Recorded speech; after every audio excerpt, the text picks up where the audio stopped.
मेरे गांव निलजी में सड़क निर्माण पर उठे सवाल, किसानों ने बताया उचितहीन।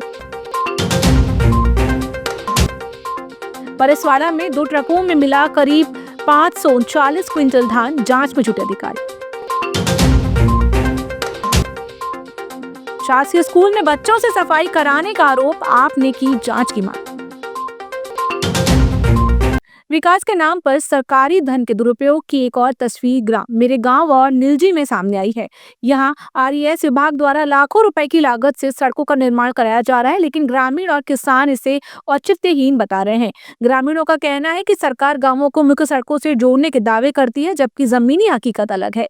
ग्राम पंचायत निलजी अंतर्गत कटीटोला से मेरे गांव पहुंच मार्ग पर करीब 36 लाख रुपए की लागत से नई सड़क बनाई जा रही है। वहीं मेरे गांव की ओर से 15 लाख रुपए की एक और सड़क का निर्माण किया जा रहा है। इस तरह कुल 50 लाख रुपए से अधिक का बजट खर्च हो रहा है। किसानों का आरोप है कि क्षेत्र में अन्य जरूरी कार्य लंबित है, लेकिन बिना आवश्यकता सड़कों पर भारी खर्च किया जा रहा है। ये दोनों रोड बन जाने के बाद भी किसानों कनेक्टेड नहीं है, बीच में रोड खराब है। इस वजह से इन दोनों रोडों का कोई औचित्य समझ में नहीं आ रहा है। अच्छा, मेरे गांव पंचायत ने 15 लाख का रोड बनाया है, निलजी पंचायत ने कितना 35 लाख का रोड बनाया है। दोनों रोड तो बन चुके दोनों तरफ, और बीच में नाले में आके दोनों रुक गए। और रुकने से क्या है, दोनों रोड बनने से बीच में खाई जैसे हो गई ये गड्ढा। अब इस पर पुल बनाया जाए या फिर सीमेंटेड सीसी रोड बनाया जाए। जो रोड बनी है अभी निलजी वाली, अब बता रहे हैं 36 लाख की बनी है। बनी तो है, लेकिन ये इससे कोई औचित नहीं। बीच में गड्ढा है तो गड्ढे को सही कर दे। और मेरे गाँव की रोड जो बनी है 18 लाख की, अब वहाँ से भी दोनों का आवागमन नहीं हो सकता। ये एकदम थर्ड क्लास रोड बन रही है। गवर्नमेंट ने, प्रशासन ने इस रोड के लिए बहुत पैसा दिया, लेकिन जो ठेकेदार हो या जो भी कर्मचारी हो, ये इन लोगों ने यानी ना मुरम ढंग से बिछाया, ना मिट्टी ढंग से बिछाया, ना बजरी ढंग से बिछाया। हमारी ये मांग है शासन प्रशासन से कि ये मेरे गाँव प्लस कटीटोला निलजी, ये बीच में एक पुलिया बनता है, ये शासन प्रशासन बना दे तो दोनों रोड को जोड़ने में आसान जाएगा। लोगों को आने जाने में कोई तकलीफ नहीं होगी। यहाँ का किसान और यहाँ का मजदूर बहुत परेशान रहता है। समर्थन मूल्य पर धान खरीदी के बीच दूसरे जिले से 2 ट्रकों में बालाघाट पहुंची धान की जांच जिला स्तर की टीम द्वारा की जा रही है। गुरुवार को जिला खाद्य एवं आपूर्ति अधिकारी परसवाड़ा, एसडीएम और एसडीओपी ने मौके पर पहुंचकर जांच शुरू की। प्रशासनिक अधिकारियों के अनुसार अभी किसी अंतिम निष्कर्ष पर नहीं पहुंचा गया है। तोल कांटे में माप के दौरान दोनों ट्रकों में करीब 539 क्विंटल धान पाया गया। जानकारी के मुताबिक 13 जनवरी को परसवाड़ा में धान से भरे 2 ट्रक पकड़े गए थे। कृषि उपज मंडी अमरे द्वारा दस्तावेजों की जांच में पाया गया कि धान का रिलीज ऑर्डर जबलपुर से गोंदिया के लिए जारी किया गया था, लेकिन ट्रक परसवाड़ा पहुंच गया।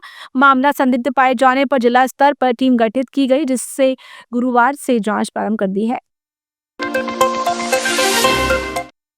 जिला मुख्यालय के समीप ग्राम पंचायत बोदा स्थित शासकीय स्कूल में बच्चों से साफ सफाई कराए जाने का मामला सामने आया है।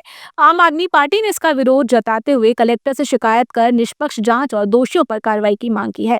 आम आदमी पार्टी के जिला कार्यक्रम प्रमुख मनोज पमनानी ने बताया कि हाल ही में स्कूल में बच्चों से सफाई कराई जा रही थी, जिसका उन्होंने विरोध किया। इस संबंध में प्राचार्य से चर्चा की गई, जिन्होंने स्कूल में भर्ती नहीं होने की बात कही। मनोज पमनानी ने आरोप लगाया कि प्राचार्य का व्यवहार बच्चों और पार्टी पदाधिकारियों के प्रति भी उचित नहीं था। वहीं शाला के प्राचार्य के एल तुर्कर ने आरोपों को निराधार बताते हुए कहा कि शिक्षकों द्वारा चंदा एकत्र कर एक महिला से साफ सफाई कराई जा रही है। बच्चों को झाड़ू लगाते हुए मैंने देखा था, तो मैंने इनसे कहा था सर बच्चों को झाड़ू ना लगाएं, ये ठीक नहीं है। तो इन्होंने कहा कि हमारे पास प्यून नहीं है। तो मैंने इनसे कहा कि आप लिख के दीजिए तो मैं कलेक्टर साहब को दूंगा। तो उस समय इन्होंने टाल मटोल किए, बोले नहीं हम बात कर लेते हैं, ऐसा कर लेते हैं। और फिर उस समय इनका ये कहना था कि प्यून नहीं है तो हम कैसा करें, बच्चे नहीं लगाएंगे तो क्या करेंगे। उस चीज़ को हो गए महीने 2 महीने। आज मैं फिर से वही बच्चों से मैंने खड़े होकर पूछ लिया, तो बच्चों ने बोले कि सर लगाते हैं झाड़ू। और उसमें से एक बच्चा दिलेरी से आया, तो इनने उनको ये बोल दिया ये साला आवारा है। ये प्रिंसिपल साहब एक बार और फिर से लगाइए। ये आप सर देखिए, आप विद्यार्थी के प्रिंसिपल हैं, आप झूठ मत बोलिए कम से कम, है ना। तो इन्होंने ऐसा कहा। उसके बाद मैं फिर खड़ा हो गया। तो अभी मैंने कोई वीडियो नहीं निकाला था, लेकिन मेरे पास पुराना वीडियो है, वो मैं आपको ये कौन सी स्कूल में आता है सर, कहाँ पे आता है, क्या है स्कूल? ये लिखा है शासकीय हाई स्कूल बोधा।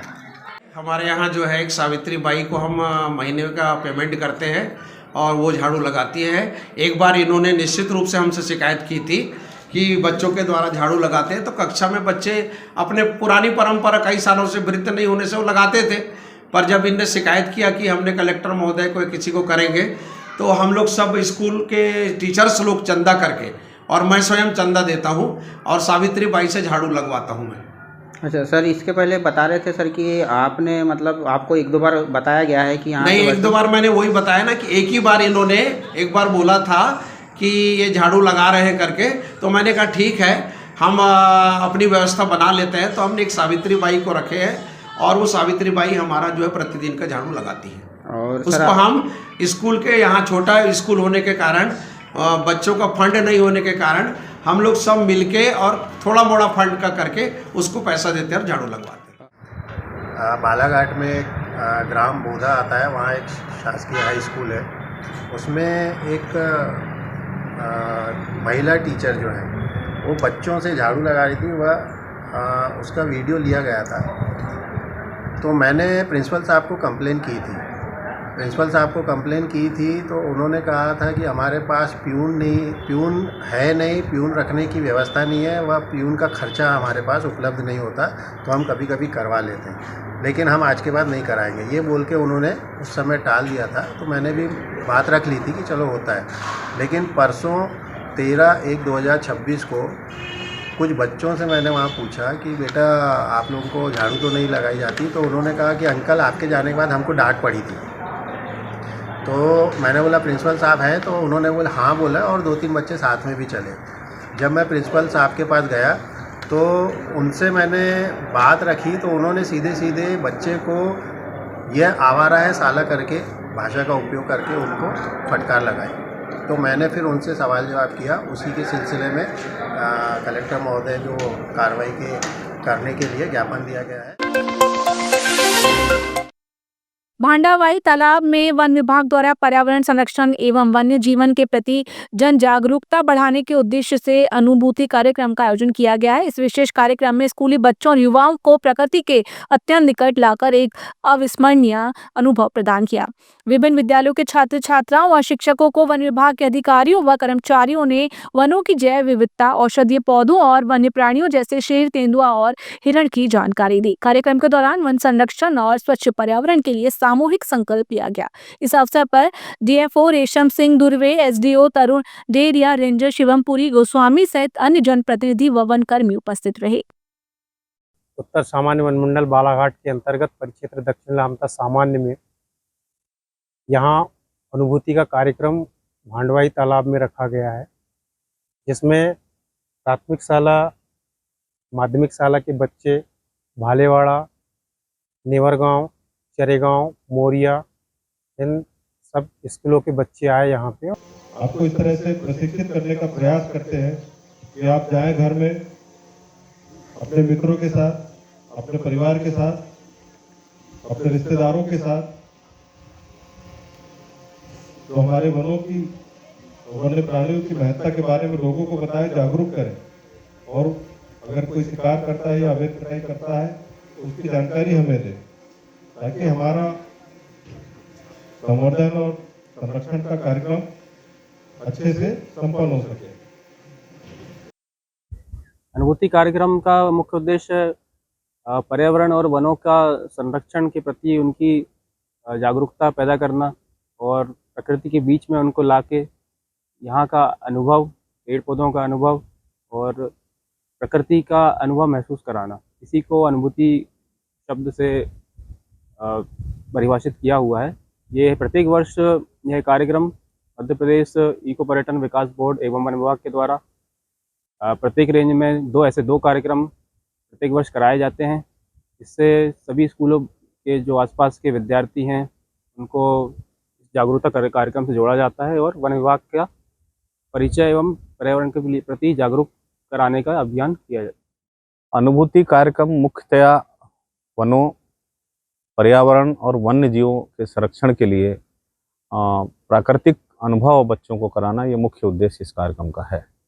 उस हेतु सुबह से जो है ट्रेल बनाई जाती है और ट्रेल में बच्चों को जंगली जानवरों का परिचय, पेड़ पौधों का परिचय और पक्षियों का परिचय कराया जाता है और वनों से लाभ और पर्यावरण के संरक्षण के रूप में वन्य जीव किस तरह काम करते हैं, ये सब जानकारी प्रेरकों के द्वारा और हम लोगों के द्वारा दी जाती है। लालबर्रा ब्लॉक अंतर्गत संचालित प्राथमिक मत्स्य सहकारी समितियों में विसंगतिपूर्ण कार्य प्रणाली में सुधार और गैर मछुआरों को समितियों से हटाने की मांग को लेकर वंशानुगत ड्रीमर मछुआ समाज ने गुरुवार को मत्स्य विभाग और बालाघाट क्षेत्रीय विधायक अनूपा मुंजारे के शासकीय बंगले पहुंचकर ज्ञापन सौंपा। मछुआ समाज के लोगों ने बताया कि सहकारी समितियों में गैर मछुआ समाज के लोगों के शामिल होने से वंशानुगत मछुआरों को मत्स्य खेत में भारी परेशानी हो रही है और उनका पारंपरिक रोजगार छिनता जा रहा है। उन्होंने कहा कि मछली पकड़कर ही वे अपने परिवार का पालन पोषण करते हैं, लेकिन बीते 2 वर्षों से लगातार मांग करने के बावजूद कोई समाधान नहीं हुआ है। मछुआ समाज ने चेतावनी दी कि यदि शीघ्र मांगे पूरी नहीं की गई तो वे सड़क पर उतरकर आंदोलन करेंगे। शासकीय उत्कृष्ट विद्यालय बेहर की एनसीसी इकाई द्वारा 15 जनवरी आर्मी दिवस के अवसर पर विशेष कार्यक्रम आयोजित किया गया। कार्यक्रम में मुख्य अतिथि के रूप में इंडियन एयरफोर्स के सेवानिवृत्त स्क्वाड्रन लीडर आरपी प्रशांत उपस्थित रहे। विशेष अतिथि महिला आयोग दिल्ली की सदस्य श्रीमती कंचन प्रशांत रही। स्क्वाड्रन लीडर प्रशांत ने कैडेट्स को भारतीय सेना की तीनों विंग की जानकारी दी और उनके सवालों के जवाब दिए। वहीं श्रीमती कंचन प्रशांत ने छात्राओं के अधिकारों एवं महिला सुरक्षा पर जानकारी दी। प्राचार्य आलोक चोरे ने आभार व्यक्त कर कार्यक्रम का समापन किया।